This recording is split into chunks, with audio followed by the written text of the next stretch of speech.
اكسات مش مسطور، في اكس مشطور واكس عدل. القاعده ديت ماشيه مع الاكس ده، فانت ازاي تمشي القاعده عدله بعيد عن الاكس المعوج؟ القاعده دي مترين والعمود 65،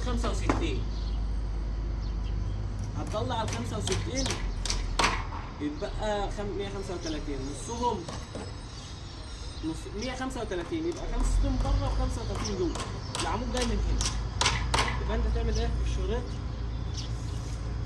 قيس ال 135 بتوعك، وديت انا واخدها زاويه 90، تبدا على الاكس اللي عليه قيس ال 135.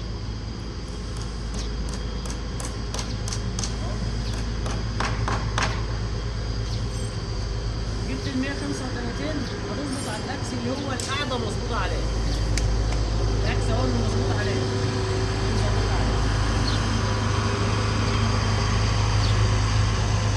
كده اضحك ان عادتك عدله عدله مالهاش دعوه بالاكس التاني المظبوط. انت رفرفتك بتتحسب بالنص اللي عندك.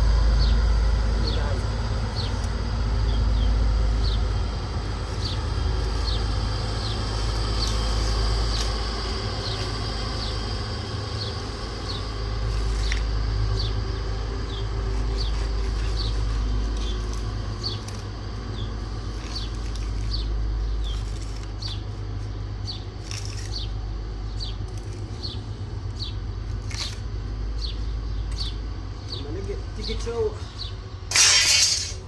لما تيجي توشح قواعد وكساتها مش مظبطه او حته مشطوره، لازم تعمل زاويه معاك 90 عشان تعرف تركز بقى القواعد مظبوط.